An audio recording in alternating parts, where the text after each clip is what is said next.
অনেক দিন পরে একটা ভেন্টো কম্বো কেকের অর্ডার পেয়েছি।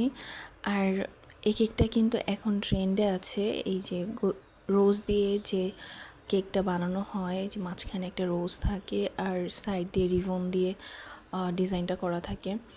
আর এখানে হচ্ছে আমি জিপসি কিনতে পারিনি, কজ হচ্ছে এটা যেহেতু এটা ভেন্টো কম্বো কেক, ছোট কেক, তো জিপসি দেখা যায় কি কিনতে গেলে 100 টাকার মিনিমাম কিনতে হয়। বাট আমার এত তো জিপসি দরকার নেই, তো এই জন্য আর কি আমি জিপসি কিনতে পারিনি।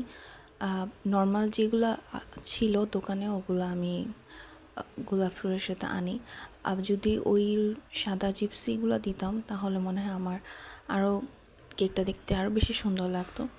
তো আমি কাস্টমারের সাথে সম্পূর্ণ বিষয়টা নিয়ে কথা বলি, তো বলছে আপু যেভাবে ভালো হয় ওইভাবে দেন। আর কেকটা পুরো সম্পূর্ণ রেডি করার পর কিন্তু অনেক সুন্দর লাগতেছিল।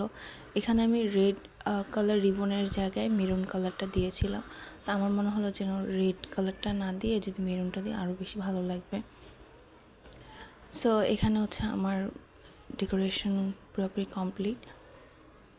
কাপকেকগুলোতে আমি শুধু গোল্ডেন ডাস্ট দিয়ে ভালো মতন একটু শেড দিয়ে দিয়েছিলাম। তো এটা হচ্ছে কেকের ফাইনাল লুক। কেমন লাগলো আমাকে জানাতে ভুলবেন না।